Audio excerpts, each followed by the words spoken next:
All right, and welcome back to another great episode of Secure Out Podcast. As always, I'm your host, Danny Caballero, and with me today is the wonderful KaLeah Lehman from the Military Special Operations Family Collaborative, here to talk about one of my favorite topics. Here we go. We were just talking about we were just talking about it. Don't worry, my dog's made a special guest appearance all of season 1 and 2. How are you today? Oh, wonderful. Wonderful. The weather's great. I got a guard dog next to me. Yeah, it's perfect. But yeah, like I was saying before I was so rudely interrupted, one aspect of being a Green Beret, being in SOF, that doesn't get talked about enough is our family. Obviously, any service member and their family, they have a lot to deal with. They have a lot on their plate. But I do get to be a little bit impartial. It can't be impartial because being in the community and being so close to so many friends and family members now that I'm retired, the SOF family is something that I love to focus on, especially when it comes to accessing care and providing resources, because they deal with a lot. When everybody else gets to, really have a pretty relatable schedule, our families don't. We're always gone for the normal deployments, but then we have the soft stuff on top of that, and we always have to deal with a lot of inconvenience. And our families go through so much in order for us to live our a dream, our career. And what you guys do needs to be highlighted, and we need to be able to bring it out to the forefront, not only so that more people know that there's more advocates out there and people championing their cause, but so that people have resources. Because that's something that I always hear is like, we have so much going on, but we don't know who to turn to. We don't know who to reach out to. And it's like, hey, guys, Google, it's out there. It's true. It is. Our families are on 100% of the time because the guys are on 100% of the time. Yeah. And it looks different than it does in most military families that you see, because our lifestyle and special operations is so unique. Yeah. It's a little more spooky. It's a lot more busy. It's even more unpredictable than the training schedules and deployment schedules conventional units face. It, and a lot of times the military aspect that people romanticize and think about gets left out of the SOF lifestyle. Like, how many times did you have a deployment ceremony or a redeployment ceremony? Never in SOF, never. And this is funny. I always tell people the story. My last deployment to Afghanistan, we get back after being delayed in friggin' Qatar, and we get back in the middle of the night, raining, and there's no fanfare. There's no green ramp ceremony. There's none of that. There's just a bunch of individuals coming out of a bus, gear being thrown off, and then the bus drives off, and then you go to start your car and your battery's dead. And then the guy next to you, his battery's dead. And then the guy next to you, his battery's dead. And there's no Uber. There's no Uber coming on to the 7th Group compound. That's not happening. And you're just sitting there like, and you see a few families, and it's not like the kids and everybody. No, it's wife. It's a wife out in the pouring rain. She's not even waiting in her car. She's been waiting for her husband for 7 months, and she's out there waiting for him to get off the bus. And before you even have a chance to be like, hey, wait, shit. It's like, well, I'm not going to call him back. They're reunited. And then it's just like a bunch of us thinking of like, okay, which vehicle we're going to break into. And then the rational, chief that I am, I'm like, guys, let's go in the building. We'll go to our team room. We'll call somebody. We'll see. We'll get this taken care of. We don't have to break into a car. And then you go to access your building with your card. Your security badge that gives you access to your building doesn't work anymore, because S1 and S2 are like, well, I mean, these people aren't here. They haven't been here for a while. Turn it off, because they're fucking deployed. So yeah, if it sounds like I still have. Thank you for your service, right?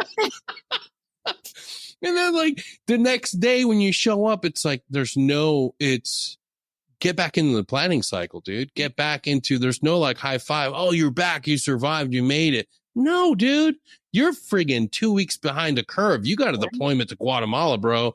Like, I don't know what you want me to do. Like, I just got back from deployment. Oh yeah, high five. So did they. And this guy is, coming back from deployment. No one cares. No one cares. It's like, no, except for the training that now you need to get on before the next deployment. yes. All the recertifications, all the training, all those extra things before the next deployment that you've got the date for. Yeah. And your wife and your kids are like, who are you? Yes. Yeah. But we have a dwell time. We have a dwell time. It's like, come on. It doesn't happen.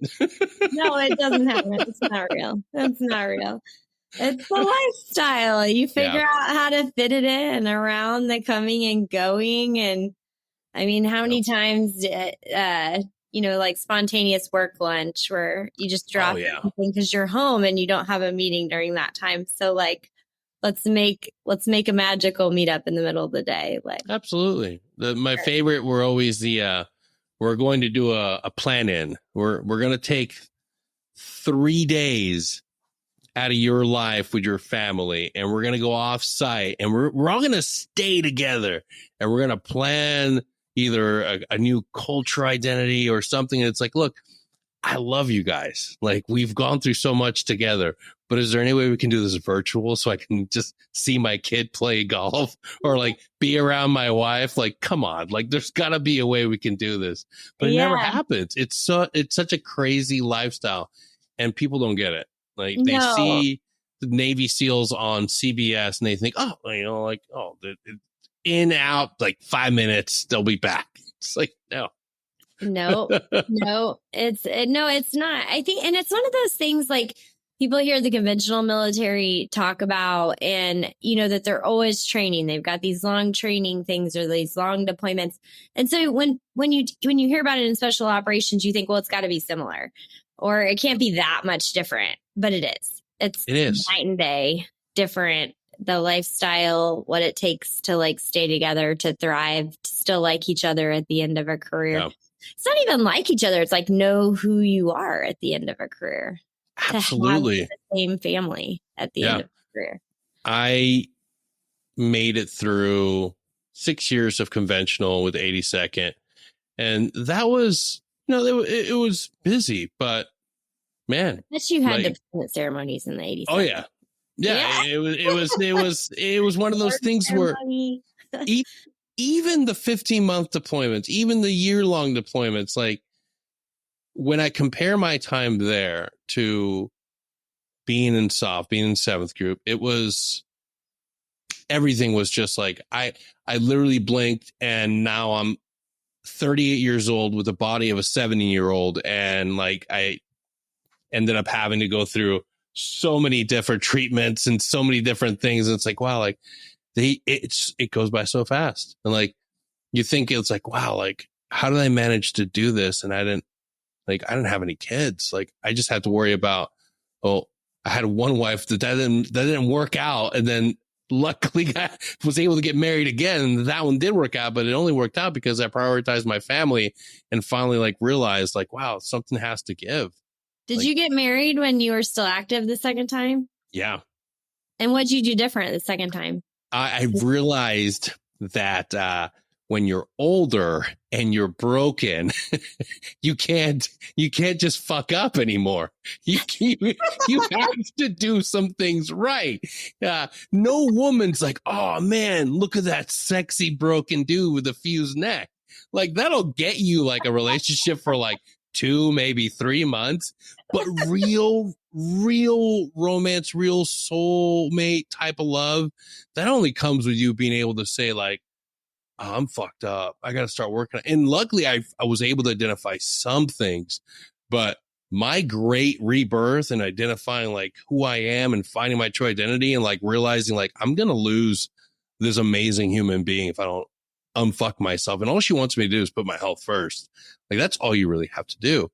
And I realized that now, looking on this side of recovery, looking on this side of being a healthy individual, like, it doesn't work when you're putting that life first. Like, you're not Peter Pan. You're not the Lost Boys. Like, you have to be able to say, like, okay, I can do this. I can be a great leader. I can continue doing this life. But at some point, I have to evolve. I have to choose my family, my wife. And that's what it was for me. Yeah. Some people can't do that. And it's unfortunate, but I didn't want to continue fucking up my life. And but you learn to value it. Because very few families I've met that are really in it for the right reasons, like, want any more than just the best for everybody in the unit. Yeah. Like, they want your friends to be the best they can be. They want you to be the best human you can be. They want their kids to be successful, and they want to be sane at the end of the journey. Yeah. That's the truth. Yeah. And it's like, you watch one spinoff one at a time, you know, wherever it starts, you know, the spouse, the friends, the kids, on figuring out how to grab the reins again in special operations is so hard. It is. It's, you can do it. You can have a healthy relationship, be a devout husband, but it takes work, and people, they want easy, and it's not about easy. You have to be able to say, like, I have to do things that are going to be uncomfortable. I got to do things that I don't want to do, like go get treatment, go get help, raise your hand, identify that you're not doing well. Nobody wants to be vulnerable, but it's the greatest thing you can do. It's actually a sign of strength and courage to be vulnerable and say, like, hey, I want to be better, not for somebody else, because when you put it on somebody else, you're not going to fall through with that. Hey, I'm going to lose weight for Jimmy. I'm going to do this. No, you're not. You're not going to do it. You got to do it for you. You got to do it for yourself. The guys that figure that out are like, oh, okay, like, I don't want to lose my family. We don't get multiple chances. Like, no, they don't come around. Well, and you got to do it for the person to your left and right too. Cause like some people, I think, can invest in themselves and start with themselves. But, you know, I was listening to a podcast by Tom and Jen Satterley, one of the All Secure podcasts. Yep. And one of the things that came up in that podcast is some people, especially people who grew up with really rough lifestyles, and had a lot of childhood trauma, sometimes have to do it for their buddy to their left and right first. Yep. And then seeing that reawakening lets them then do it for themselves. Yeah. Like, and so, but regardless, you're modeling right for somebody, whether it's for yourself and your family or the guy to your left and right. You know, for us, the big theme we're always talking about for family well-being is building belonging, and special operations takes an intense individual intentionality, because you can't, there's no placeholder for life. You have to put it in place and be relentless about it and creative. Like, how to be involved with family dinner, how to connect with your kids, like whether you're home or away. Like in the past, it was like you're just gone, out of sight, out of mind. But we can't do that now anymore. Not at the pace that we have, not with the technology we have. And we've got to find a way to build those moments and make them, like, protect them. Absolutely. I'm so glad you brought that up. One of the things that I was able to utilize pretty early on was mindfulness. And I didn't understand at first. I'm like, what is this whole mindfulness thing? And it really took me sitting down and like diving into John Kabat-Zinn's books and really reading it. And like, because we are, no matter how self-deprecating and deprecating we are and just dogging ourselves, we're really smart individuals. Green Berets, soft guys, we are smart. We're intelligent. We can dig into foreign concepts and understand them. And when I finally got into mindfulness and understood, like, wow, okay, that's the same presence and same focus on the present moment that I have when I'm behind a rifle at a long range. Like this is the same thing that I do when I'm doing something really difficult. This is tied to flow state. Okay, now it's not some mystical thing. Now it's, okay, why am I not? And you realize you're not present throughout 90% of your day. You're just reacting. You're not even responding to people. You already formulated, you have a default reaction that you're just always on a hair trigger. It's like, oh, wow, dial that back. Why am I walking so fast? Why am I just discounting, not even engaging with human beings, not even having a conversation with the random person I'm walking down the hall with? It's like, holy cow, how many times have I done this at home? How many times I do this to my wife? Like, how many times is she talking and I'm not really even engaging? And it's like, holy shit. Yeah. And then I see it. I see it in all my friends too. It's like, we're in the same room. Put your phone down. Like, what are you worried about? What are you, I got this thing coming up. It's like, okay, well, that's not tomorrow or the day after. Like, you got to be present in the moment. Like, what are you doing right now? We're having a conversation. Like, yeah, I just multitask. And I'm like, nobody multitasks. Even computers don't do it. They're just moving back and forth really fast. And we try to duplicate it. Just doesn't work. We look complete burnt out zombies because we think we're like, oh, I'm maximizing my time. I'm like, no, you're not. Yeah. It's one of those multitasking. I think of it like, the Green Beret stress inoculation. Yeah. Everybody goes to SEER school and I'm inoculated against the need for sleep and stress. And multitasking is the same thing. Like, ask a mom or any of your wives at home if it works. And they're like, no, I'm going to mess up and I'm going to be mad and burn out by the end of the day. Yes. And, I got to grad school and that came up in grad school and but it's everybody. It's not just SOF. Like, everybody thinks multitasking is real, but actually the research says it's not. Like, multitasking slows you down. It leads to error. Yeah. And it just sucks the joy out of whatever you are doing. So yeah, we think we're just so productive and we think we're just being like masters of chaos. I'm like, oh, I'm going to have like, even my workstation's right next to me. I've got two big computer systems right here. And I still catch myself like, well, I'll do audio production on this one and I'll be processing some videos here. And it's like, dude, 3 hours have gone by and you haven't really done anything. It's like, Jesus, you know the formula that works. You know what works. Write out the things you want to do today. Prioritize the things you want to do. And then be realistic about it. Well, and then the next thing is like, pay attention to like when it works. Yeah. Do you listen to the Softcast, SOCOM's podcast? No, I don't listen to state-funded propaganda. I understand that. I get that. I cherry pick with it. But they had a Lucy or Looney, I don't know. She's a cognitive specialist. Mm-hmm. I don't know her name. Never heard it pronounced right, but she's female. So look for the latest one with a girl on it. And she was talking about cognitive performance. Yeah. It's something like I figured out in graduate school because we had 4 kids, a newborn. We did 2 deployments in the time that I did my 2-year program. What?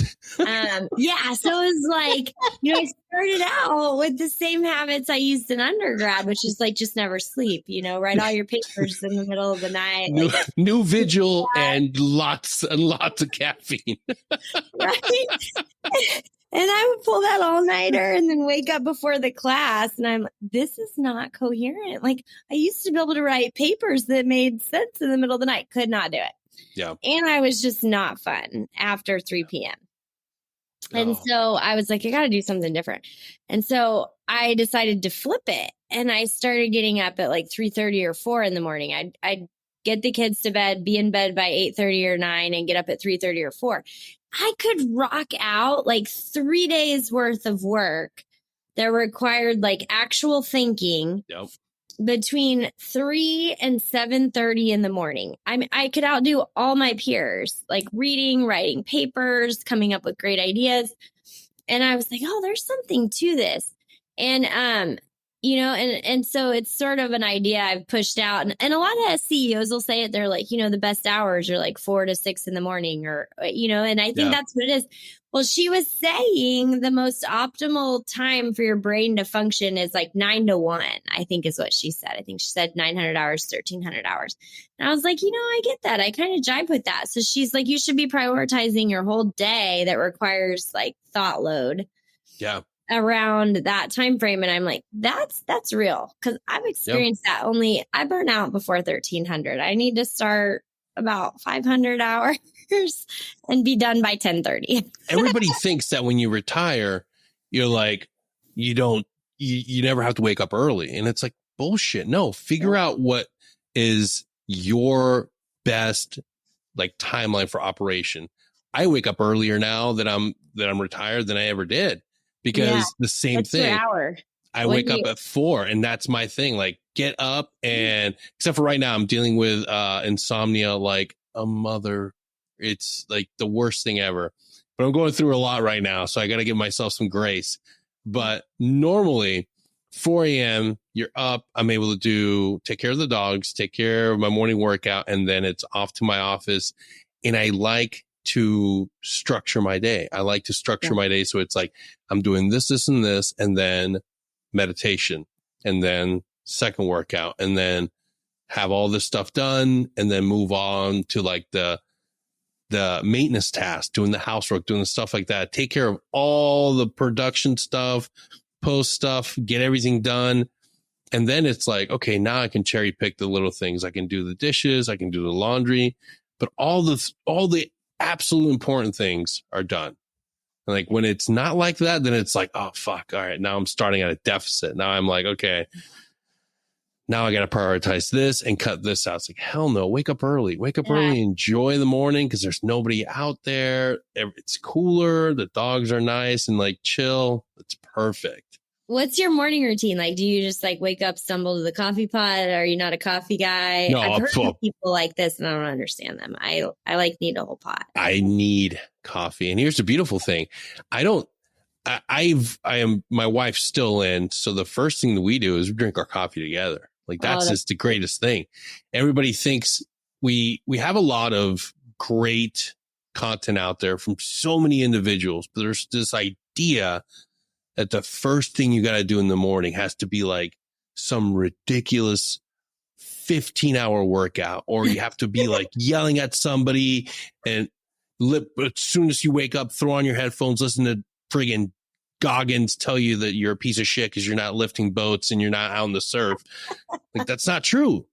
For the vast majority of my adult life, I was waking up in a panic and in a rush and like, I gotta get ready, I gotta get there, I gotta get earlier and now I'm a leader, I have to be the earliest person there, I have to be in the compound before anybody else. Like, no, the first thing I want to do is have a cup of coffee with my amazing wife, the person that's supporting me, the person that's there for me, the person that wakes up every single day to look at me and tell me that they love and appreciate me. I want to spend 15 minutes with them.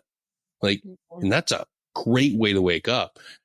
I look back on my 20s and like even early 30s when you wake up and it's just like, oh, I got to be angry. Got to go to the gym, be working out angry. It's like, no, dude, why? Yeah. It's supposed to be something you enjoy, dude. Like if you're using the same music, and I got in this pitfall, and a lot of us get in the same pitfall. You have the same music that you listen to as you're prepping to go on a mission. And it's the same music that you're listening to get amped at the gym. And it's the same music that you put onto. So what are you telling your body? What are you telling your brain? This is you like, I need adrenaline. I need to be angry. And it's like, holy shit. Like, so I had to take a whole step back. Like, I mean, I had to remove that music out of my life for a long time until now. Like, it's completely different now. Like, I can listen to the same, I listen to a lot of horrible trap music and metal music, but now I can enjoy it without the negative feelings tied to it finally. So it's not like living your life constantly under that idea that you're listening to this to perform a certain way. Like, Yeah. no way. Wake up early and do something that maybe doesn't require that angry music. Do a mindful walk. Do something positive. Just drink coffee next to your wife. I mean, yeah, it sets the tone for everything Yes. you do. And then you're actually in control of it instead of flowing in whatever direction Yeah. that music or whatever it is sets for your day. I think a lot of us get tied to the idea that you have to wake up and be instantly reactive and be on alert, and some of us never walk away from that. Like, just the first thing you do is just rip the covers and jump out of bed, and it's just like a raw nerve. It's like, dude, I don't want to live that way anymore. I don't want that to be my life. Like, do you think that's intentional though? Or is that just like you're so trained and it's so in part of your part of your habit for a while that it just becomes how you do things. Like you don't even realize it. Like you're just running, your body's running you. I think it's two things. I think for a lot of guys, and I'm putting on my amateur scientist hat because I've interviewed and I talked with a lot of former SOF guys, and I think it's tied to a lot of our the way we were raised in childhood. We come from a lot of us come from bad homes where the moment you wake up, you're like, hey, survive. Like, who's coming in? I know for me as a kid, waking up early was like a survival instinct. You just wake up, you snap out of it, and you go to hide or try to look busy, try to remove yourself from the environment. And it just gets ingrained in us. And for a lot of guys, it's also becomes second nature through training and everything. But then there's the idea, the idea from what you see in media, what you consume on TV, that we have to have this. We have to be the guys that are always reactive, always ready. And it's like, you're not a movie character. You're not Jack Ryan. You're not some fictional character. You're a human being. You don't have to take on these traits because you think that's what society, is telling you have to be. And I see that. I'm like, man, like you've only done this for a few years. Like, you don't have to be that guy. You don't have to put on this persona because you think that you're this character. Like, let it go, man. Like, it's okay. It can be a real human being. You don't have to be a character from Jack Carr's latest novel. But it is, I've seen people take on that persona. And it's like, dude, no, that's not you. Yeah. How many times did you have a leader though? Like, that was around you, whether on the team or at the company level or battalion level or above, that was an anomaly to that? I've only had one. Who was it? Do you know? I'm not going to say his name. He is one of my favorite young officers. He's off doing great, wonderful things, but he was not that guy. It's like, hey guys, no matter how bad things got, I mean, we always have this thing where it's like, hey, tactically proficient, physically fit, and you're a rock star when it comes to the admin stuff. Like, nobody can do all three. This dude did. And he was humble, quiet, and it's a testament to where he's at now in his career. But he was never that guy of like, hey, you gotta be like this. You have to always be on alert. It's like, look, man, when it's work hours, it's work hours. When we're planning, we're planning. When we're on the mission, we're on the mission. After that, you need to fucking chill, relax. It was never about the bravado. It was never about this false, and we have Hollywood leadership, right? And I've seen it. It's the guys that watched a movie or a TV show and they're like, oh, that's how I'm a SOF leader. That's how I will become a SOF leader. I'll pretend to be that guy. It's like, okay, that works, but you're really shitty at your job. Like, you can't be the guy from SEAL Team 6 and be like really bad at your job. Like, it doesn't work that way. People are going to see that, and that false veneer just cracks and falls apart. But this one young officer was really damn good. It wasn't about like always being on high alert. It's like, hey, dude, chill. You got stress. You got way too much stress. Take a breath, take a knee, relax. And that's a reality. When everybody wants to be the guy that's yelling, be willing to be the calm, cool, collected leader that comes over comms. And it's like, yeah, dude, it's going to be fine. Like, yeah. Did people, did people talk about that and stuff? Cause I think if it was seen more, yes, that type of leadership, that others would be like, I'm going to try that out, or I've got space to try that out, or exactly. Or maybe when their world is melting, instead of being like, their wife needs a break or their kids are sick, instead of just keeping it under wraps, they actually say, hey, I got this going on at home.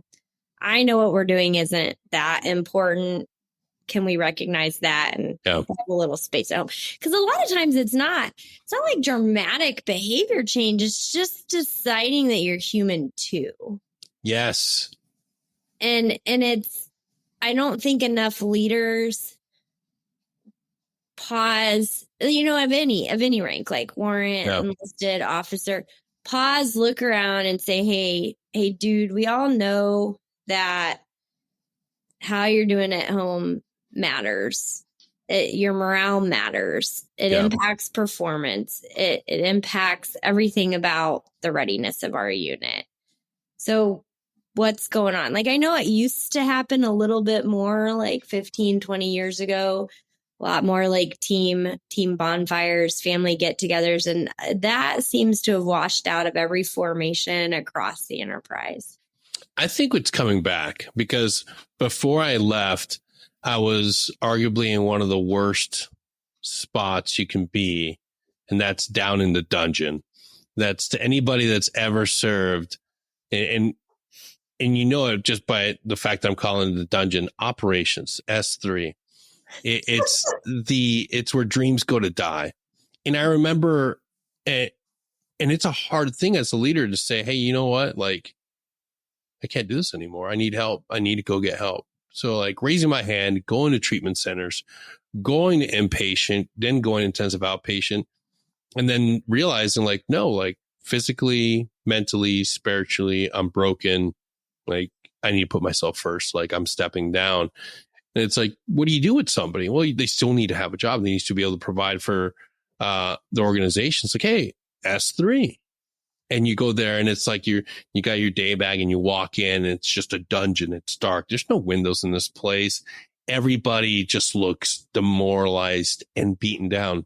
And it's like, oh, great. I go to the outpatient treatment center every day, like at 3 p.m. and then I have to come here and like try not to do something ridiculous with my life. Like, okay, like hold it together. And one thing that I realized, I'm like, okay, this is a perfect place for me to take all the things I'm learning and put them into practice here. Yeah. So the moment I walk in, and it was just a matter of being able to tell people like, oh God, I got to stay until 7 p.m. today. It's like, why? Why do you got to do that? It's like, well, so-and-so didn't show up and do their job. It's like, well, why don't you just do it tomorrow? Well, they're going to want me to do it today. It's like, well, did they go home for the day? Yeah, they went home for the day. Well, then you should go home for the day as well. Like, this will be here tomorrow. You can knock it out tomorrow. Or holding space for somebody that you see that's having a hard time. But hey, just come in my office. What's going on? Why are you talking and saying like some really dark stuff? Well, I haven't been able to actually, go home at a decent time. And you realize like the backbone of the people that really do everything you need for your entire battalion to operate, the highest ranking one's an E5. And the E4s, PFCs. And it's like, holy shit. All the stress, all the negativity from people in that back area is just pouring down on these kids. And what do they want to do? I want to be home with my wife. I want to see my kids.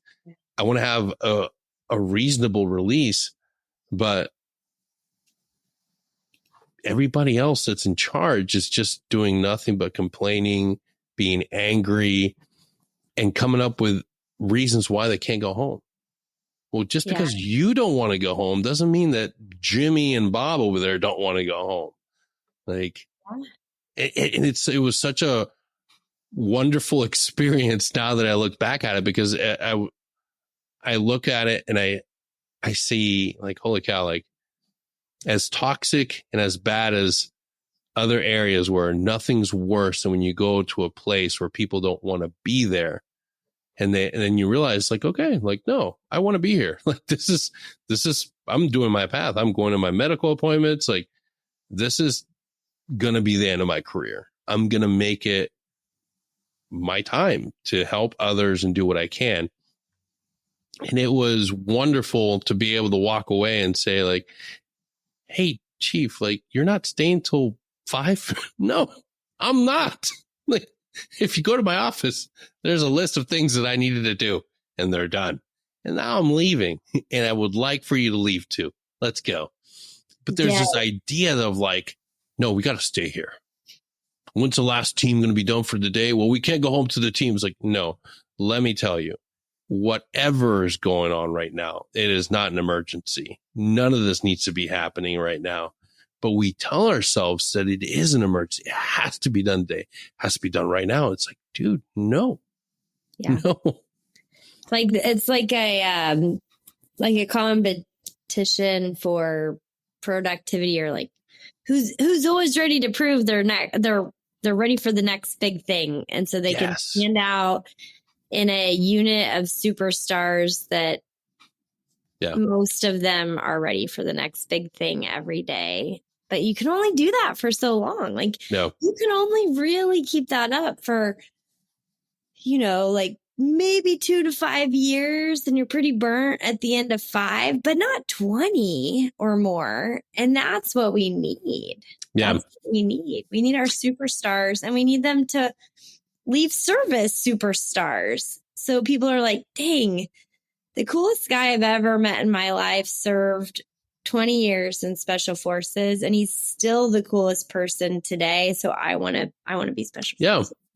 And the thing that stinks is that we lose continuity. We lose and it blows my mind and it happened. I until my last day, and when I walked away, I saw it happen twice.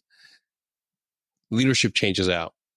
Mm-hmm. And then new people come in. They're like, well, I've got the recipe for making things work better. It's like, no. These kids just got used to one process. Don't do this to them. No.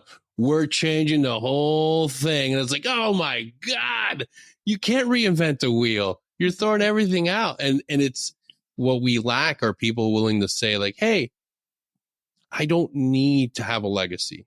I don't need you to, this idea that I need to create the perfect system. No, you don't. You be somebody who comes in and learns the people, learn the human factor, understand like, all right, that person has a family. A young professional doesn't have a family. This person lives here. Like, okay, I really need to know my people. I was blown away at the fact that people are willing to walk in and care more about a system and how they can change it so that they can feel like they have a legacy. Like, I developed the way we did things in S3, back in 2022. It's like, no one's going to remember that, dude. But if you take care of Janine and David and Mark, there's your legacy. Yeah. That's your legacy right there. You take care of them, you help them achieve their dreams, and then you walk into work and you're happy. Nothing is sadder than watching an older human being walk in and complain about their life at home. Yeah. Complain about their family, complain about, oh, thank God the weekend's over. I can't stand my wife. It's like, what the fuck? Yeah. Like, or leave service and have no idea what they want to do next and take joy in nothing. Yeah. Because everything has a season. Yeah. And you can't be the guy deploying relentlessly and to the very end. And there's nothing more exciting and fulfilling than having somebody that had that stellar career that was at the tip of the spear and then tell you that life after is actually even better. You're like, man, there's so much to look forward to after. Absolutely. But it's something you rarely hear. It's fear-based. It's fear-based leadership at its finest. I didn't get 20 years. I didn't do 20 years. I medically retired. I knew I couldn't do it anymore. And the first thing out of this. And when I finally said like, hey, I can't do this anymore. Like I'm done, like physically, medically, like I'm done. Like the first thing out of a lot of people's mouths was, oh my God, man, like you're so close to 20. You're so close to 20. Just keep doing it. I'm like, I just told you, I was just vulnerable with you. And I told you that I am suicidal. Like I need help. And you're more concerned about me reaching 20 rather than bringing me in close and saying like, hey, I love you. You're a brother. You're somebody I've been with for X amount of years. I'm going to take care of you. We're going to make sure you get the treatment you deserve. The main thing people cared about and were worried about were like, oh God, man, you're so close to 20. I'm sorry. That doesn't mean shit to me. It doesn't. I have more worry and more focus on where the human being's going to be at. Where you at, man? Like what's going on? None of that matters. Like, hey, I'm worried about X, Y, and Z. And like, it doesn't matter. If you're not breathing tomorrow, it doesn't freaking matter. No. And that's something that I run into with a lot of soft guys right now. It's like, well, it hurts when I breathe. And I just got this diagnosis and I'm like, okay, I understand where you're at, but let's think about long-term. Let's think about like living, like having a life. And I was there. I was right there. There was many times I broke down and I was like, well, no, I can't survive without the military. I can't survive without the military. And then all it takes is actually getting healthy and then realizing like, holy shit, like everything that made me successful in the military was or what I brought to it. They didn't give me anything extra. They didn't sit me down like, we're going to give you X, Y, and Z. Yeah, they gave me training. They gave me the opportunity to go to selection, but these motherfuckers didn't pass selection for me. Nobody went there and passed and got something for me. Like, no, I did that. So if I was able to do all that and survive through all that, I can make it out in the civilian world. And let me tell you, it's not about fear and being able to overcome it, because every day you're going to deal with fear. Fear is a gift. You have it. You deal with it every single day. I know you do. I do. Everybody out there deals with it. The real thing you got to worry about is you're going to look back after 20 years and maybe your injuries got worse. Maybe you did lose that marriage. Maybe you are estranged from your kids, and you did it for what? For exactly how much money? You're still going to you still need a job. You're still going to have to make an income. So really what, like retirement at 20 doesn't mean you're just, hey, I did it. Like, no, that's not it. Like what I'm doing now is way more in line with who I am and what my passion and my purpose, my drive is. The moment I got healthy and I realized that I could be an advocate and a resource for others going through the same thing I did, because there wasn't no Green Beret telling me like, hey, come with me. We're going to take this on. No, I got vulnerable with a lot of people and they said, whoa, get that shit away from me, dog. I don't want to deal with that. It's like, oh, fuck. Okay. Oh, that sucks. Now I got to carry on this guilt and shame. Oh, fuck. No. So be the type of resource you needed. So that's what I did. And believe it or not, this is more fulfilling and way more rewarding, but it took a lot of gut checks and going through and working through fear. And that's the main thing. Like you're going to be a badass Green Beret, but not want to go through the personal fear and emotional challenges of trying to dig through your own identity, figure out who you are and what's your purpose. And there's organizations out there that can help you with that. Like, what were some of them that you found? Because that's huge that you went from that moment of crisis to actually finding what fulfilled you. Like that's a huge, huge, huge. Like that's remarkable. What you do? My biggest, I have to give a huge shout out to speech pathologists, speech therapists, because they are the connective tissue that actually, in my opinion, do a lot of the work to help identify what a patient's going through with the rest of the treatment teams. 100%. I've had 3 amazing speech therapists that just, I never had insight to what I was going through. And they're the ones that were going to other doctors and saying, hey, you need to have this guy tested for this. You need to have this dude go here for this, this, and this. I didn't know it.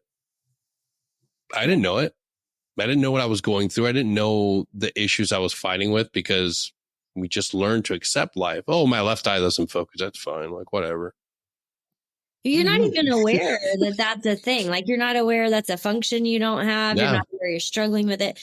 And that's what we see with SOF all the time is that wake up, go, that machine mode is you're in a chronic stress response, and spouses are too usually. Yes. So you get to a point where there are very few things that can stress you out and you to actually say, oh, I'm stressed right now. Like, you literally don't recognize it. Yeah. Don't know how to recognize it. Even though you have all the symptoms and other people could say, oh, they're stressed right now. You're like, no, I'm like totally in control. I can rock this. Like, it becomes a total blind spot. Mm-hmm. Where were you? Were you like, was that a group or was that at like one of the intensive clinicals or no? where? So the first speech therapist that helped me, that was an Intrepid Spirit, but here at Eglin. And I had wonderful care on my P3. They're the ones that have really rallied around me, and like, it's like forcing someone to get care. It's like, well, nope, I don't know. I can come see you, but it has to be at like 6 a.m. because I got X, Y, and Z. But all that work, really and truly, the first place was Laurel Ridge. Laurel Ridge was like the first true, because time and space to sit down and really, you're faced with a choice. Am I going to be an active participant in my recovery, or am I going to just take this as a time for me just to like change my mind and go back to my ways, go back to my old ways? Because we do that. We all do that. It's easy. And it's super easy. Or go into the uncomfortable, go into the unknown. And that's when I started like really leaning into like, okay, what made me successful? Okay. Like, I didn't choose to stay in comfort. I never chose to stay and do the easy things. Like, okay, like if this doctor says I should do X, Y, and Z, well, I'm going to do that. And then I'm going to take it up a notch. I'm going to start reading about this stuff. And yeah, my reading sucked because I had to highlight every single page and I would lose concentration. But little by little, I worked my way through Body Keeps the Score within 2 months. And then that was the other thing. Like, okay, I'm using all the things that made me a great warrant officer in SF. I'm taking notes on this stuff. I'm writing down stuff. I'm being able to go to my therapist and say, hey, I just read this in this chapter. I really think like I need information, or I want to be able to talk about this. And like, yeah, hell yeah. Be the best patient. Be the best patient you can be. Be thirsty for knowledge. Be willing to be vulnerable and sit down. And then when I walked away and realizing like, what was the difference between me? Because one thing I saw was guys getting released. And then before I was even gone, a couple of them were right back at Laurel Ridge. Yeah. I'm like, okay, why didn't that happen to me? Oh, because I wasn't focused on the end date. I wasn't focused on trying to get out of there. Yeah, it's uncomfortable not being trusted to have your own shoelaces. Yes, it's uncomfortable not being trusted with your own medication. But you know what? This is what I need right now. It won't be like this forever. Learn and understand what's going on. And then coming back to group, you want to avoid having to talk about that journey. You want to avoid being, because there's shame and guilt associated with it. Like, no, face it head on. People are going to come up to you. Be willing, be a champion for getting help. And that's the thing that helped me, was instead of reeling back and hiding from it, it's like, no, I'm better. I'm alive. I'm fucking alive today. And oh yeah, I'm still going to intensive outpatient. Like, I'm going to beat this. I'm going to do better. And I'm going to identify the behaviors that aren't suiting me and my family, because I want to live. I didn't fucking make it through Afghanistan and Iraq just to end my own life. I realize that now.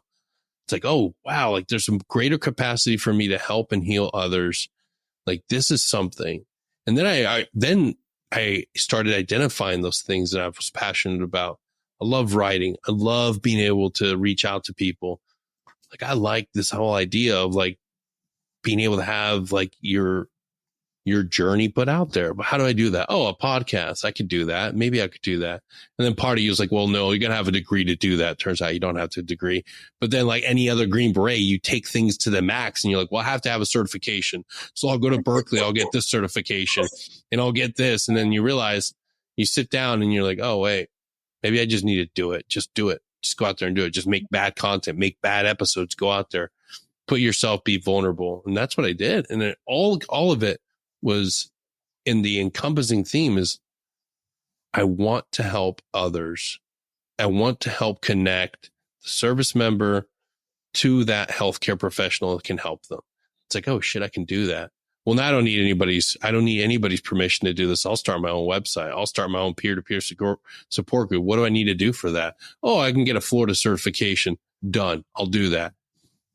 Like, find your passion, find your purpose, and chase it. Go after it. Like, okay. Oh, I've always wanted to do something with, like mindfulness now. Okay. What certifications do I need? Lead my own groups. Like, and those are all things that you learn from being in SOF. These are all things you learn from being in the military. Like, what are you good at? And chase that down. Like, I'm not going to wait for somebody to give me permission. Why? Well, like, in Green Berets, like everyone in special operations is trained to be comfortable in the most uncomfortable situations. It's just you have to expand what uncomfortable is. Yes. And like kind of take it out of its own box and be like, I can be uncomfortable more than in the woods or on a mission or wherever you send me training. Like I'm cool being uncomfortable everywhere. Like that's like acing it. Yeah. And what did your wife like? How did she accompany you through that? Because you were married when you went through Laurel She was Ridge. with me every single step of the way, and that's a thing that people don't realize. Like, I unfortunately help a lot of people that are at a very strained relationship, very strange marriage, and they're like, "Well, she wants to leave me." It's like, yeah. I can't do anything for you on that end. I can get you to a treatment center. I can get you Laurel Ridge. I can get you Emerald Coast Behavioral Center. I can get you into a sober house. Like, we can do this shit together. It's like, yeah, but your wife stuck by you. I'm like, you can't measure my relationship against yours. You can't incorporate that. You can't lay out pain and trauma and say, well, this is your pain and trauma, and here's my wife's pain and trauma. They're about the same. How come yours is leaving? That's the human factor. It's hope. Exactly. What do you do to show her that there's going to be change behavior? I know what I did. Like, I took accountability for my actions. I told my wife and it's horrible to tell your wife that you've held so much from, because she doesn't have frame of reference for the things I went through. I came from a very bad upbringing. And a lot of my trauma from combat and civilian, my wife has no frame of reference. She's never seen or been exposed to that. So the first time you get vulnerable, it's like, hey, look, this is why X, Y, and Z is going on in my life. And it's like, okay, like I got to tell you, I'm here for you. I'm going to be here, but I don't have a frame of reference. Like I've never, this is shocking stuff. This is horrible stuff, but let's get you somewhere where they can help you, because your family isn't going to always know how to help you deal with combat trauma. Your wife never went to Afghanistan. Well, shouldn't say never, because some people dual military, but perhaps they've never been able to know what it's like to be in a mass cast situation or seeing your best friend hurt. But it's okay.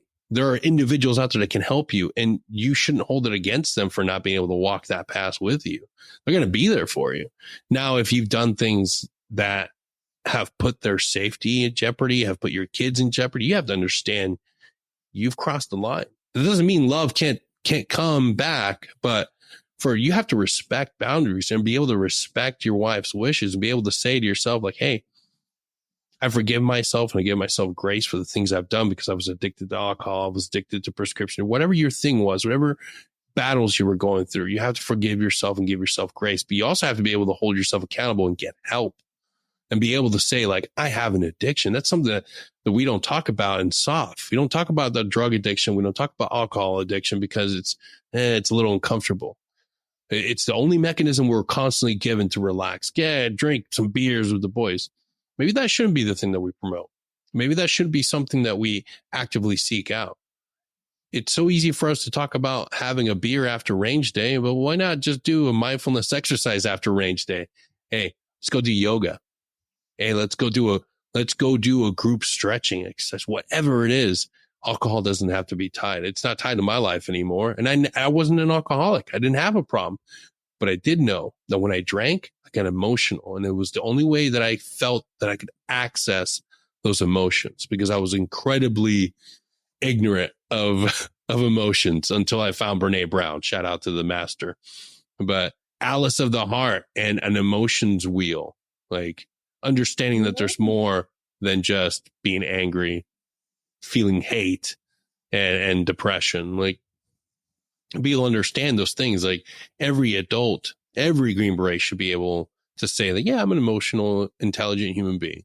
I understand how to feel, and my capacity to be able to say, like, wow, just because I'm angry doesn't mean I have to lash out. But we don't have that. And our relationships suffer from it.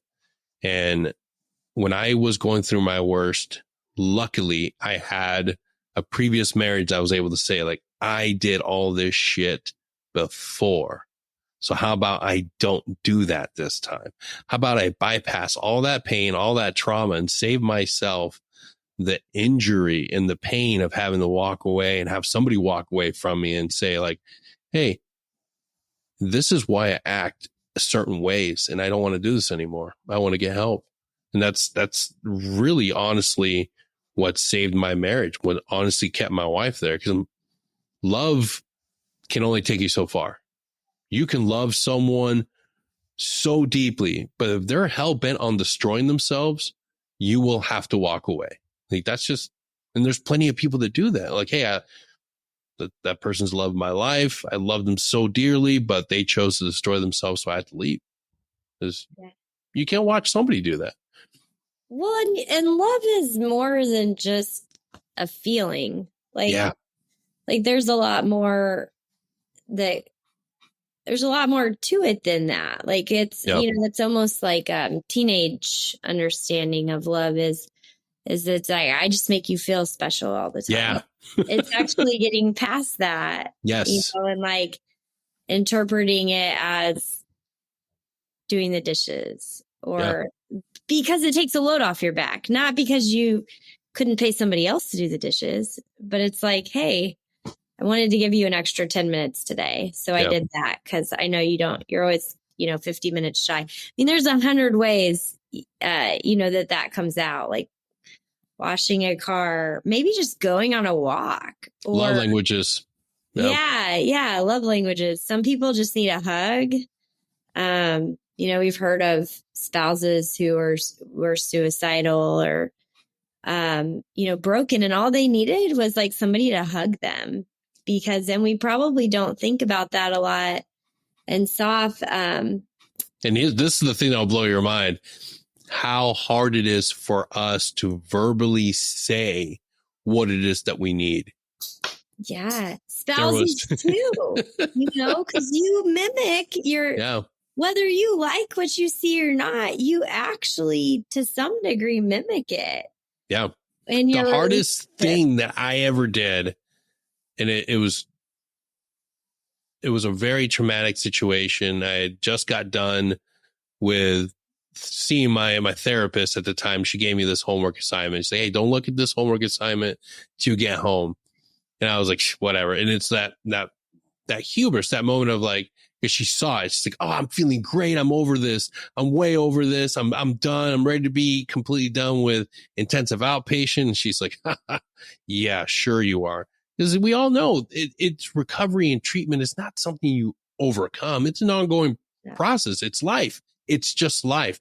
And you learn how to live it. I didn't know that. And I was feeling like I'd finally overcome all these things.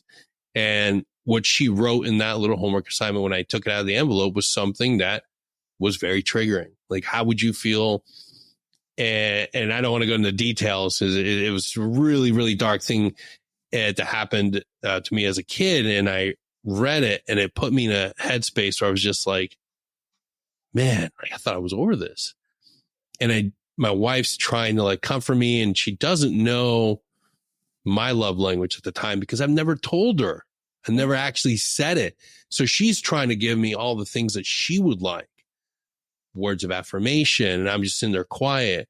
And I'm just like, wait a second. And it was nearly 40 minutes. And finally I realized, hey, when I'm going through these things, I just need you to hold me. And that's all I need. And that was such a huge game changer, because you finally say to your wife, to your spouse, what you need. I shit you not. That was one of the most impactful moments of our relationship. I mean, the ugly tears and everything. And that's a real thing. And that's a real moment of being vulnerable with your spouse, because they see you as this huge, giant green beret, like, oh, they're the tough dudes. Like, no, it doesn't matter who you are. You have the things, you know what you need. You just need to be able to say it. You need, and so many of us don't know how to do that. Yeah.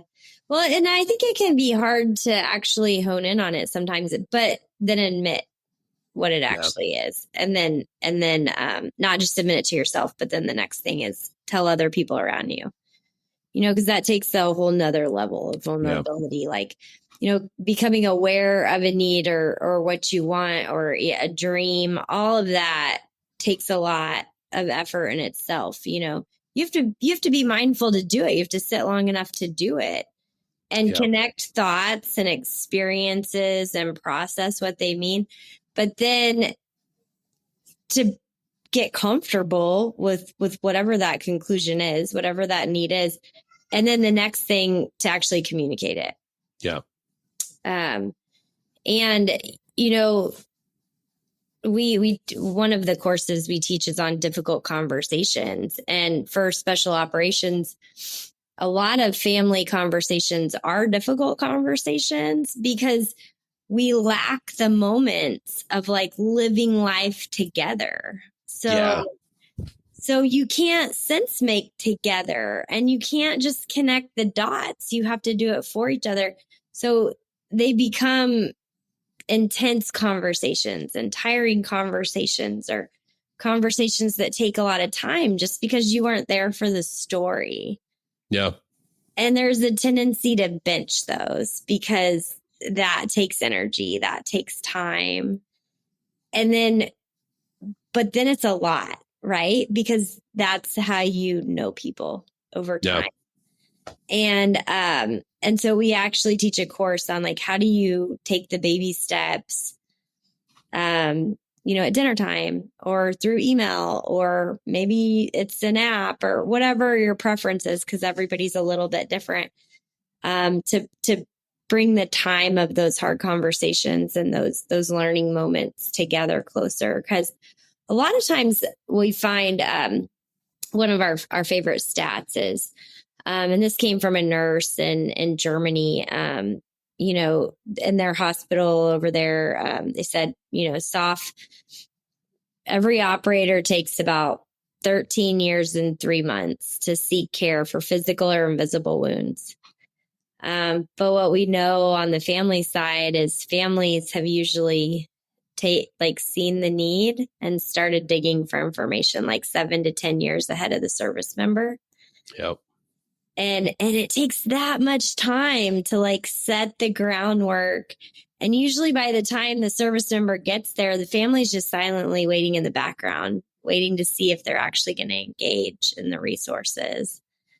And, but there's very few that actually involve the family and that give service members and veterans the tools to involve their family. And that's one thing we advocate for, because it's usually people misunderstand the spouse. Mm-hmm. And so they actually don't know how to equip the service member or their staff to make the spouse part of the healing. That's so true. That's one thing that's so frustrating is very few clinics, very few professional healers ever incorporate the spouse. Yeah. It's always in a vacuum of I can't tell you the amount of times where I've been like, hey, can we get my wife in on this? Because, hey, my memory sucks. I'm not going to remember half the things I got to do for my own self-care, but she's the one at home that's going to know exactly like how to like help me with the medications, with the protocols, with the things I have to eat. Like, it's not conducive to like actually healing or recovering when you don't put the wife right there next to the individual that you're going to be trying to rehabilitate, trying to get him back on the force. It's so maddening that we like, hey, and it's funny because they're already there 9% of the time. And it's like, hey, during this procedure, you need to make sure you bring somebody that can drive you. Well, then who the hell is going to drive me? My wife. So why not just bring her into the room and like let her know what's going on? Like, I remember having to like going through the Intrepid Spirit process was really, really uncomfortable because I'm having to carry notebooks and like trying to memorize all the different modalities and what they want me to do for each one of these. And it's like, fuck, if I could just bring my wife here, this would be a lot easier because I can't remember half the shit that this lady just told me to do. Yeah. Well, and the crazy thing is like, you would never take an elderly person or a child to a doctor's appointment and expect them to remember. Like, where in life is it like vital that you remember what's going to happen? What things are called, what you need to remember, what the next steps are. And they're like, and just remember it by yourself. Yeah. Hey, 5-year-old, here's your medicine. Or 97-year-old, who's in an assisted living facility. Just go to the doctor by yourself. You got it. Everything that's consequential. Fine. Why do we do that to people that are in their prime or like after that or before that? Like it's like and it's the way the medical system works today, but it's part of why it's broken. Because on top of taking the people that matter in your day to day out of your care, and siloing that, we don't give them the tools to communicate it or to understand it. And that's one of the great things about when you involve the family is they can ask questions or they can point out maybe where you don't understand the next step. Because sometimes, especially when you're afraid, like you're not thinking clearly or you're just, reacting to the conversation. You get to your car and you're like, I wish I would have asked these like 10 things. And so it's one of the things that, like in chronic care models, they always encourage you to have somebody with you for that reason, because it's complicated and you need somebody to rely on. And it's something that we're always like working toward because, we find soft spouses are in the dark in service most of the time, but then they're in the dark in care and recovery and life after. And we've got to give the whole family like a gripping space to come together. Absolutely. And the number one thing that is shocking to a lot of people is when they hear about the number of soft guys that get out and, they don't advocate for themselves. So their VA rating isn't right. And they have to do a whole bunch of work on the backside. It's because we don't advocate for us. Like we go to the doctor's office without our wives. We get there. And this happens to me all the time. Go to the doctor's appointment, talk about X, Y, and Z, bring up this, and this. And you walk in and it's just like, oh no, I'm fine. Yeah. And then you like get out and you're like, oh shit, I was supposed to bring this up during the checkup. And then you go home, talk to your wife. Okay, did you talk to them about this, and this? And you're like, no, I forgot. And it's like, it's all of us. Yeah. But, and especially in populations like ours that have a lot of traumatic brain injury or, you just get used to putting things in its box. Like whether you have traumatic brain injury or not. I mean, women and moms, spouses, kids, everybody does it. It's like superhuman, it's, this is the hat you wear in this lane and this is the hat you wear in that lane. And so when you get home, sometimes you're in a whole different mental space or maybe your energy just changed and you're like, I don't want to go back to that conversation. I don't really feel like rehashing that. Like I worked on that the whole way home and now it's gone. Yeah. And but it's that time lost that you get, especially in healing and transitioning, or even if you transition without any health problems. Everything in your life changes, like what you're doing changes, your social situation likely changes, your fitness and your health needs change. And that's a lot of change to just like be surprised at every turn, that's one of the things we are trying to do, is get like 5 to 7 years ahead of that with resources and, frankly, just starting conversations like we're having right now. Or we have a quarterly podcast that we do with Global SOF Foundation called the SOF Team Room. And the big goal of that is starting conversations and facilitating questions and conversations between all sorts of service members and all across the enterprise, on conversations you typically just don't have. Yeah. We let them ask questions. We bring up topics that everybody needs to know about, but like there's never like the right time to have them. And so that is the main objective of that, is just to start conversations, but they're small. And so you it's like 20 minutes and then take it back home, or take it to the team room, or take it to your workspace. And the feedback we hear is incredible, because we just don't let people be human enough. Oh, that's exactly it. Yeah. Like it's, we want to believe that we are not humans, that we are just, comic book characters, really, honestly, when it comes down to it. And then the reality is, it's like, no, we're flesh and bone and we break down. Yeah. But it's I like to think of living in special operations and afterward sort of like a ultra marathon. I used to be a runner, and like no one has the perfect race in an ultra marathon. No. And no one's had perfect training or good training or the right nutrition plan. And then, you just change where the race is, like move it to a mountain or move it to a desert. And you're sure as heck not going to have the perfect race. Like you could be the most stellar runner in the world and you're going to have a bad day on an ultra course. And then like the next week afterward, you're not going to feel like you aced that course. You're going to be super sore. You probably fell down. You've probably got some bruise somewhere, some cut. And, but that's actually kind of what makes it awesome when it's over, is the story of the race playing out. Like the stations that had chocolate cookies versus like potatoes rolled in salt, and how many pickles you could stuff in your pocket for the next 10 miles, like or the people that were there at the end, like who sticks out a race?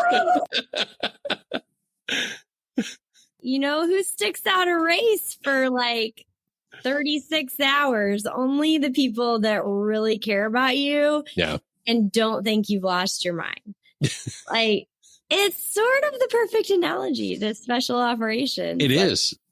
Yeah. It's amazing while you're doing it. It's hard. It's challenging. It beats you up. But at the end of it, like I wouldn't trade it for anything. I wouldn't. Like it was phenomenal career. It was great. It doesn't define me though. It's just something I got to do that was pretty cool for a while. And I got really awesome stuff on the wall for it. Like a collection of good stories, and sometimes some of those stories you can only tell in certain company. Yeah. And it's, and it's similar to like extreme sports or ultra running. Like most people think you're crazy if you run more than a 5K. Yeah. And, so in that way, it's really similar. It's just a story. It's one thing you do. It's like one dimension of life, because you can't do that all the time. It doesn't define who you are. Like if I told somebody I ran, they would be like, well, what about the 6 kids? Like, you're just an ultra runner. You don't have 6 kids or like, what about like, where did you grow up? Because you don't sound like you grew up in Boston, and so it's just like one part of your life, but that's no way. Cool. You're from Boston. No, I'm not, but we totally live there. And they're like, you're not from here. Like, you don't speak like a Boston native. My wife's entire family's from Mass in the Boston area, and it's exactly what I'm talking about. Like, it's like an experience in itself. yeah. It's a very man. Oh, we're in Boston. What area? There's like a few. Like, they all have their own reputation. It's funny because her dad was Air Force, so she's never lived there, and they've been Air Force brats, so she's been everywhere, and she doesn't have the accent, but when they get together, everybody always says Hispanics are loud. No. People from Boston. People from Boston. They're at each other's throats, and I'm like, what's going on? It's like, oh no, that's how we talk. Like, like yelling. Oh my God.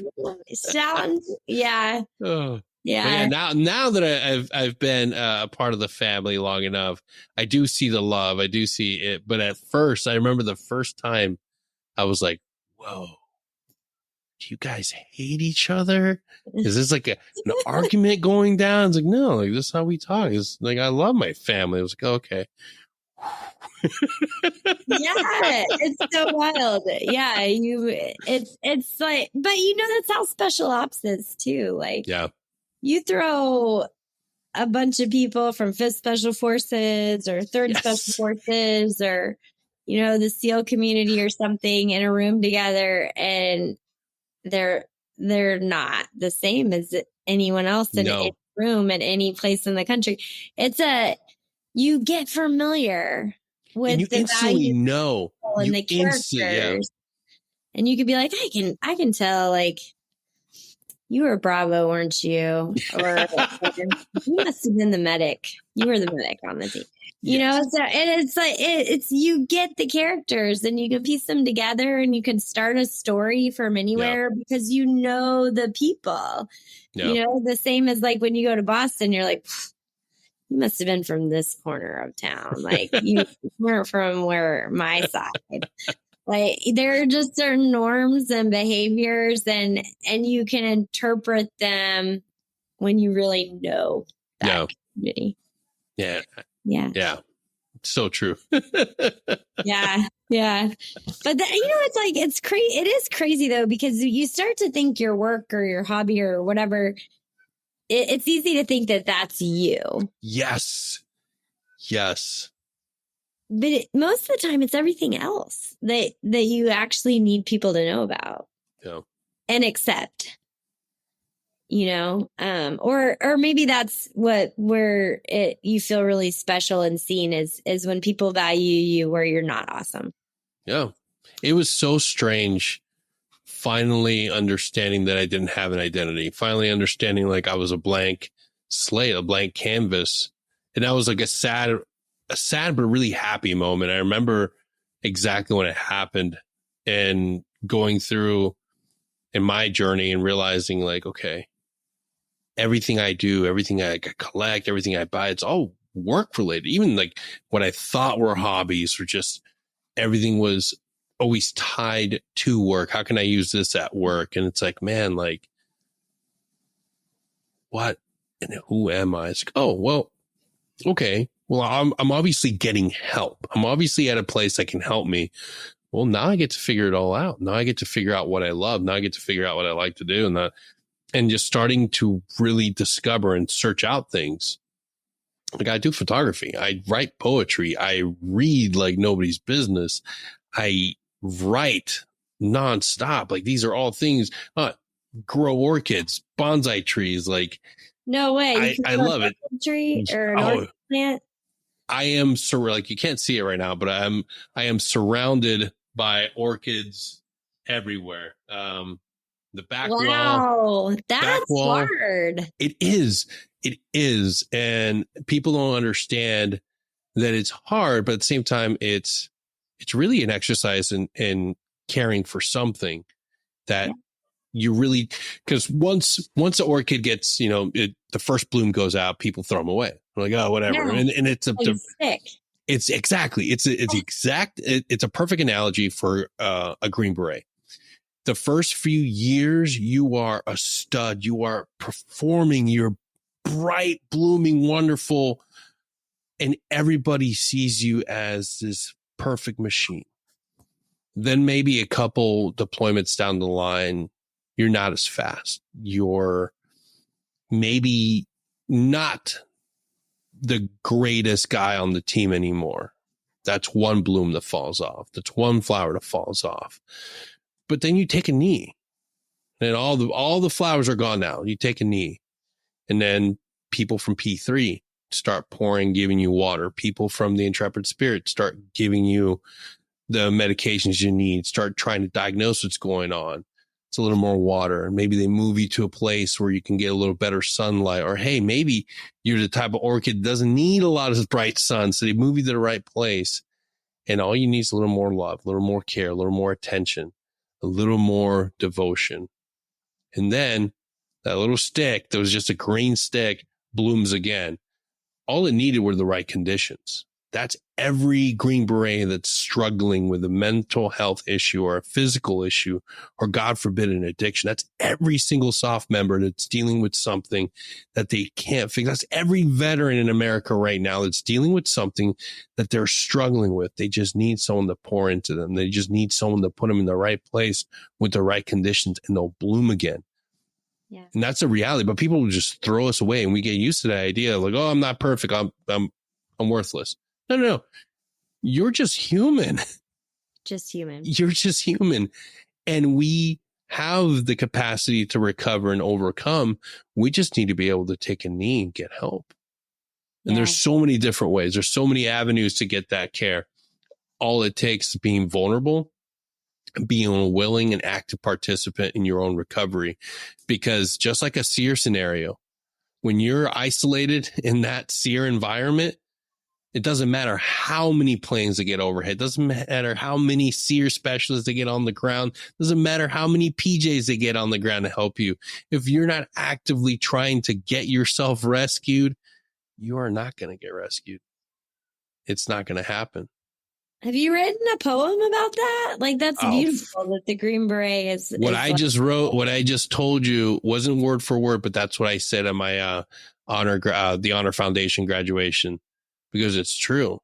Whenever somebody wants to talk to you about what your hobby is, and they know you're a former SOF guy, they expect you to stand up and be like, oh, I'm a 3-gun competitor, or I rebuild small block Chevys.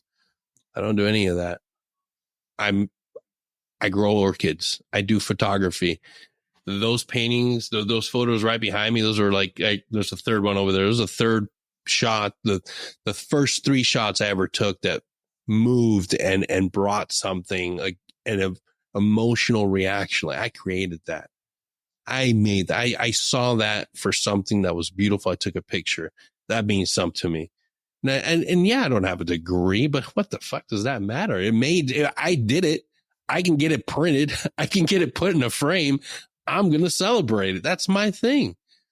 And we don't have enough voices saying that. We don't have enough people saying, like, hey, your voice matters. What you did as a Navy SEAL, as a Ranger, as a Green Beret, that was amazing. That's great. That's a small part of your life. It's not all of your life. Yeah, it's just one part of your story.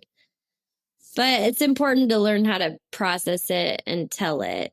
Yes. Because it is a significant part of your story. Because it was driven by part of your core motivation. Yeah. Because it has to be for you to get there. Absolutely. Like they select for that. So there is something about that service. But what's interesting is it's almost never the job or one experience that defines somebody. There's always a deeper reason why they're there. Yep. And I think that's the important thing to get to. Like what took you to selection and what kept you in your unit? Probably 2 different things, maybe 3 or 4 different things. And that's the storyline that you have to get to and then continue on the other side. Like somehow something about your service, you could connect to what you love about growing orchids. Oh yeah, absolutely. It's because it's part of your core. It's the protector, the person that values the unseen beauty, like the potential somebody has. There's so much to it, but yeah, that's my thing. Owning in on the potential. Yeah. That's incredible, because that is something that takes talent, observation, patience, extraordinary patience. Yeah. Yeah. Yeah. I love it. That's cool. Now you've got to write a poem about it, though. If you write poetry. Oh yeah, that's one of the, and that's funny enough. That's something that it's not unique. I'm seeing it in so many of our veterans, so many of our soft guys. Clinton Bodell Dooley, he made an entire book it's about war, but it's not the typical war book. It's a book of poetry. Shout out to Joe Belt, one of my good friends. I have one of his giant poems right here in the studio. But it's always been a part of the warrior culture. We just forgot about it. How did we tell stories about what we did long ago? Yeah, this is something my husband and I actually talk a lot about, because he was a Green Beret and, he is a Green Beret. But right now he's teaching philosophy, and he has always loved literature and poetry and art. And it's not right now he's teaching philosophy. That's the plan in the future. He loves philosophy. He loves getting to what matters in life. Yep. But one thing he has an issue with, and I completely agree, because we deal mostly in health and well-being at MSOF, and it takes things to research and data and, more the cold side of things, a lot of times. And, his thing is, so much of the literature and the art and the way people talk about the war fighters' experience is from like a victim position. Yeah. And he's like, when I look at my service in the hard times, like there's so much honor and beauty there, but it's not what people typically think about. And he's like, that's the story we're missing from the veteran community. That's the story we're missing from services. Like, what took you there? What kept you there? Why did it have meaning? And because the meaning goes deeper than the trauma. Yeah. And that goes back to earlier point that we're sold this idea that we are broken, we are hurt, we're mangled, and it's the sad, and it's I'm just traumatic. It's just horrible. Things happen to you. This idea that you are this broken individual, it's now propagated and just sold to us, whether it's a t-shirt by Grunt Style, whether it's a country song, whatever it is. It's never looked at the idea of, I chose this life. I didn't want a life safe within harbor. I wanted to go into the storm. I wanted to sail away and be somebody. I wanted to do something of meaning and value with my life. And that's really the true thing that I've seen. And I try to connect with people and let them know, like, hey, no, we went through some things. We went through some challenges, but we're not broken and sad, hunker down individuals. Like, no, we are the lucky few that got to experience something greater than us. Like, you can talk about the political reasons behind any conflict. I didn't go there for a political reason. I went there because I found a calling. I knew at a young age that I didn't have the safety nets to give me the life of being able to have this great career, being able to go to the Colorado State University. Like I wanted to, like I desperately wanted to, but I knew I looked at it. I looked where I had. I'm like, okay, the only money I have is what I have in my own pockets. That's not going to get me that CSU degree. That's not going to get me. And I can sit here and pull out student loans till I'm blue in the face to try to fit in with this idea. What if there's something else out there? What if there's a higher calling out there? What if there's something more? I don't want this life. I don't want this life of constantly getting drunk and pretending that this is my life with a bunch of young 20-year-olds. This is not it. There's something else out there. And I took my life in my own hands, and I didn't make the right decisions all the time. And yeah, it was not always the best, but man, it was rewarding. It was. When I look back and see it, everything I did and the people I met, I wouldn't have traded it for anything else. Like I wouldn't. Yeah.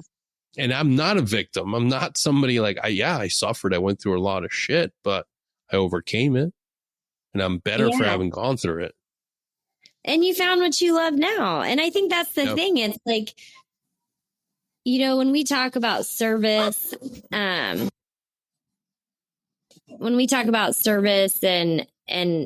what took people there, the experience, and then leaving it, you know, what was the motivation that took you through out of it? And then that took you into service, took you through service, and then took you out of it.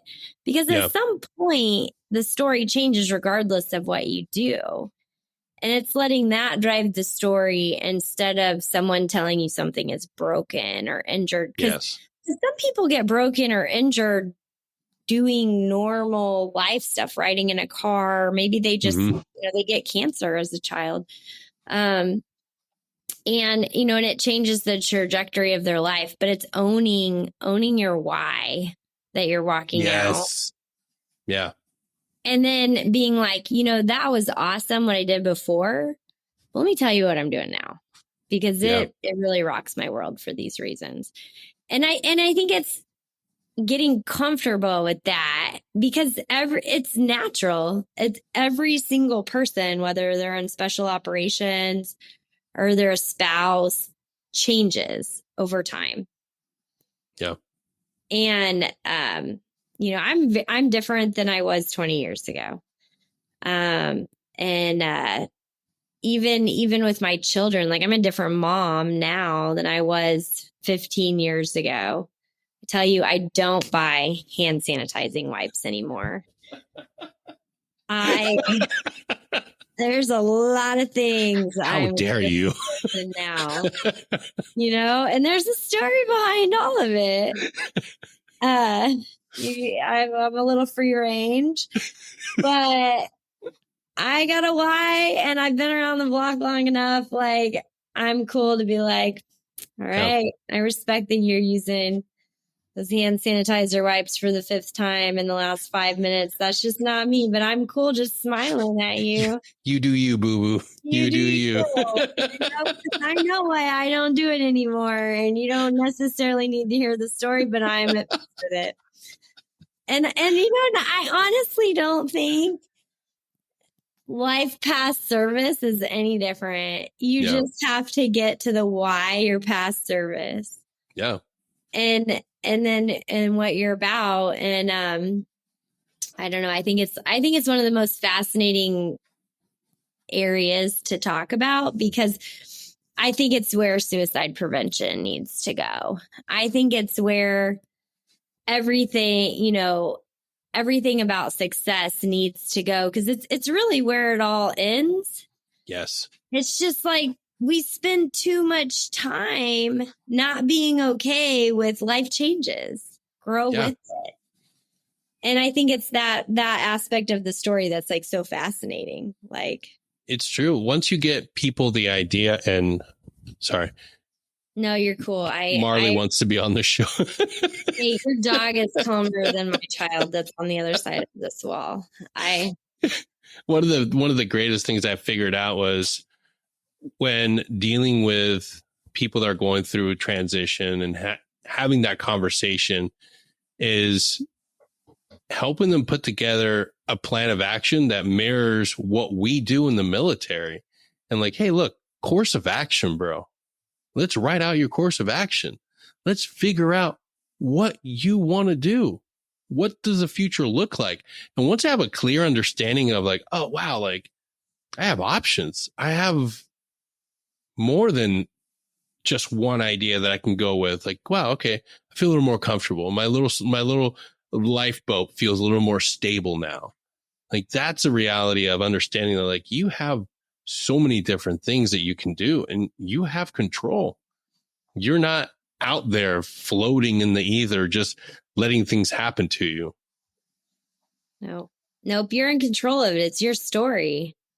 Yeah. You just have to get comfortable writing it. That's it. You know, and it doesn't happen overnight. You know, it's one of those things. It's like, usually there's some sort of an aha moment and you're like, oh, actually, maybe I like that. Maybe this is me. Like, yeah. And then you decide, you know, that actually that is you. And then 2 years later, you look back and you're like, why was that hard in the moment? You know, like one of my soft spouse stories is just getting comfortable with your name. Yeah. One of the things that we hear spouses and family members talk about a lot is holding back on what they do because you need a name. You need a legitimate name. Yeah. Because of operational security and personal security in the changing environment and SOF. So we've had people come to us that they've decided it's not safe to use their married name. It's not safe to use their maiden name. What other names do you have? Like, you know, and then if you're not even comfortable with your name, like, well, then where can you put it? Can you put it on LinkedIn? Can you put it on Facebook? Because, you know, Facebook, you can have like a fake name and all the other social platforms, you can have like a fake name and nobody's going to, you know, care. But colleges care, you know, like jobs care. Yeah. Taxes, you know, your name matters there too. So there's like places where like legitimacy matters. And what we've found is like all of it's an educational experience where all of it takes conversation, all of it takes processing. And sometimes it's surprising how simple it seems things should be, how obvious things should be, because how many people do you know have a hard time like feeling okay using their name?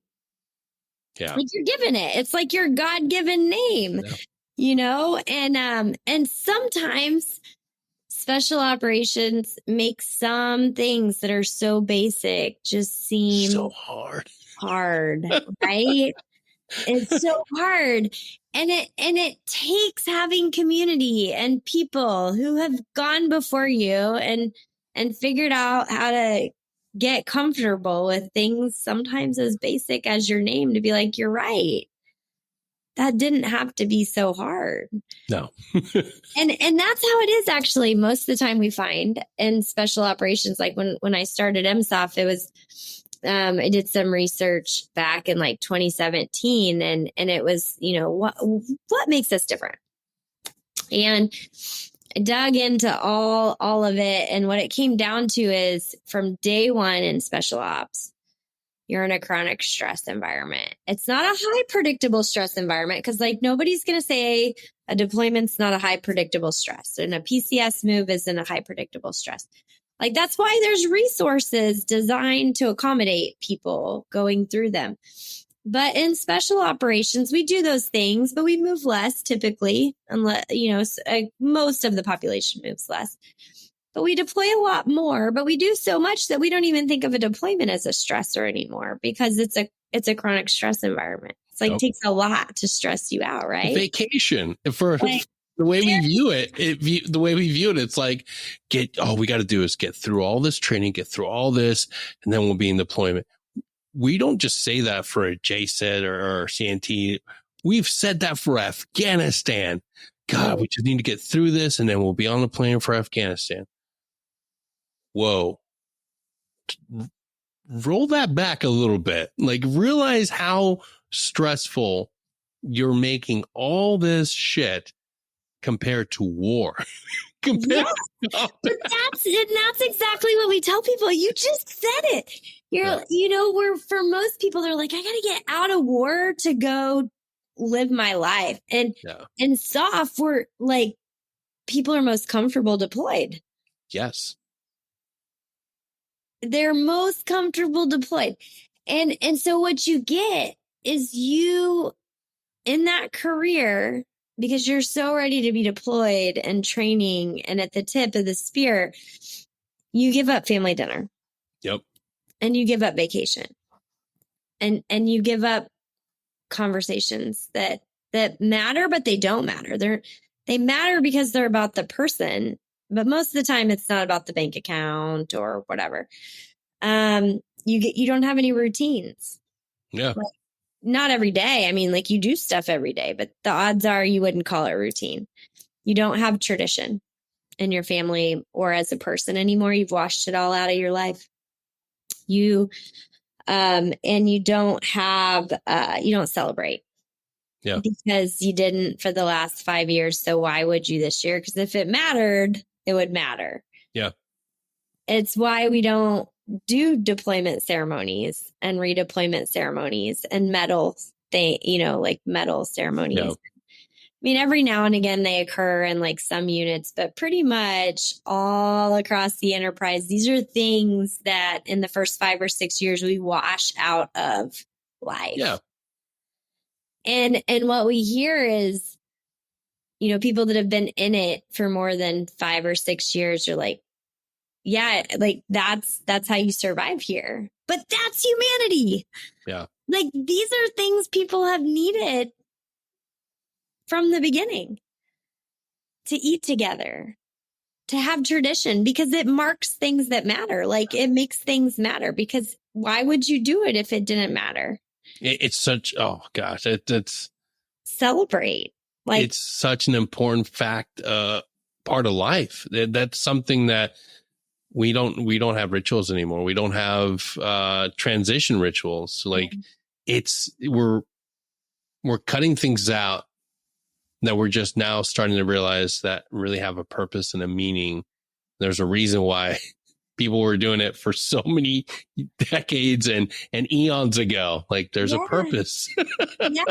We cut the fluff, but it was actually the fluff that was the meat. It's like that's exactly it. We cut the wrong stuff. Dang it. Yeah. God, But you don't have to cut it. Mm-hmm. To still have the mission first and a priority. You just have to make it okay that you can't cut it. Yeah. And we came up with the research showed those pitfalls in 2017. And I was like, well, why do these things matter? Because like, I don't celebrate my birthday. I really don't enjoy planning birthday parties for my kids. And, we don't have tradition. And yet the research said these things matter. So it's like, dig into this. Okay. So we did. And I came, the family dinner was one that came up. But the interesting thing about family dinner is that everyone I talked to, every service member had a family dinner story about when they quit on it, why it drove them crazy, or why they found it mattered again. Like Rick Lamb. I don't know if you know Rick Lamb. Oh yeah. He's like famous, right? He is shout out to the Godfather. Yeah, exactly. I mean, one of the most amazing humans on the planet, right? He has incredible stories, and I will forever remember him telling me about learning to have dinner with his wife again, just having a bowl of soup at their countertop. And so it's really interesting. Everyone has a family dinner story. So one of the first things we sought out to do was write a recipe book, family dinner book.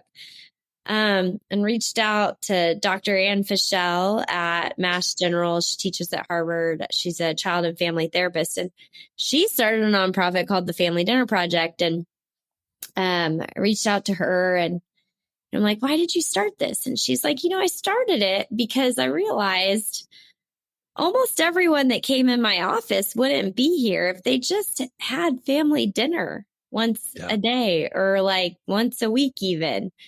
And so they started the Family Dinner Project just to emphasize that mealtime matters, because SOF give it up, but everyone else in America does too. Like, you know, whole counties have kids sports all through the evening, late into night. Like, we've sort of lost our minds as a society. And then we take what we think is a rational society and take it to the 100th degree in special ops, and you wind up washing humanity out of the person. My wife and I were just talking about that phenomenon. We were driving home from a doctor's appointment, and we're passing all the baseball fields on the way to the house, and I'm like, I know we're late to get to our dinner, like to get home to have dinner with, you know, just us. But when do these kids and when do they have dinner? Like, like, when do they all sit down and enjoy a meal together? Like, and then I realized, as part of my other job and the other things that I do with outreach, is people are just not checking in on their family. They're not making an actual time to sit down, have a meal together, and check in with each other. It's like, oh, well, dinner's already made, so the kids will have that, and then I'll probably have a sandwich or something. Or you just prioritize your family. Yes. And that's the thing, because you know what? If everybody did it, then club sports would stop happening for 7-year-olds at 9 p.m. at night, because that just sounds crazy, right? Can we not just call it crazy? Like, we look at our politicians and we're like, they've lost their minds. They have no leadership. But what about the guy to your left and your right that's taking their first grader to ball practice at 9 p.m.? Because you know what? That's not any less crazy. That's insane. That's insane. That's insane. People have to start saying no and putting down boundaries where it matters. And in that way, special operations isn't any more unique. In fact, they just have to figure out how to thrive in this crazy world better than the rest of our society is doing in a normal pace. You know, like,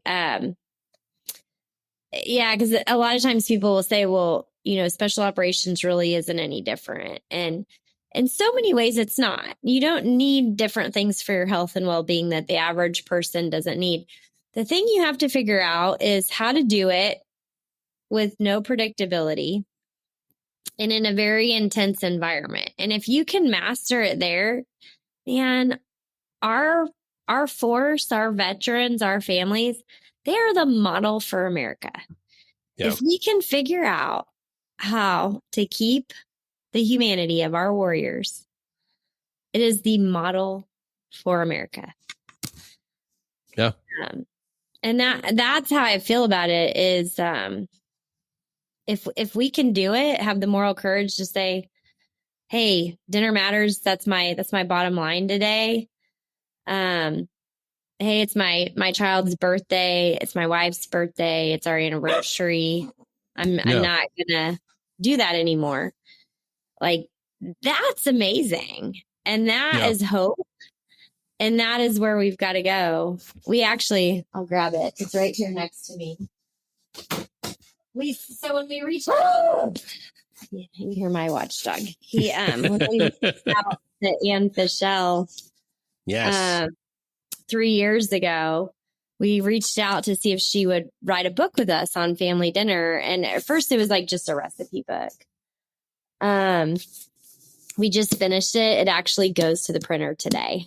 And so we reached out to do a recipe book, awesome. But we got this joint team together, a bunch of SEAL spouses, Green Beret spouses, AFSOC spouses. And we're like, well, hey, I'm tired and just a recipe book doesn't sound that interesting. And what it became over 3 years is a book about what it means to thrive in special operations, regardless of what's happening. So it's recipes, it's history of our units, it's that's beautiful, where they came from.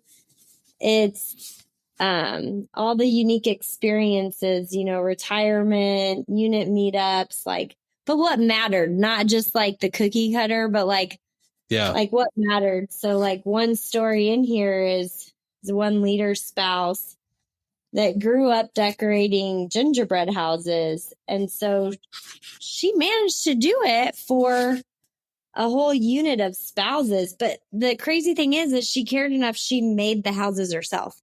Like, and there are these giant gingerbread houses. So she would make pounds of gingerbread and icing and have a party. Goodness. And everybody just sat around getting to know each other. You know, for 10 years now, I have tried to do this just for my kids, and I've failed for 10 years. Every year I text her. It's a family tradition now. Like, how did you do this? How? You know, like, talk about being mesmerized by somebody. The whole book is about, like, what made it matter. Like, whether it was SEER school or whether it was that hard deployment. You know, we've got teams having dinner together in Syria. Somehow somebody got a birthday cake to one of them. We got that picture in here. Nice.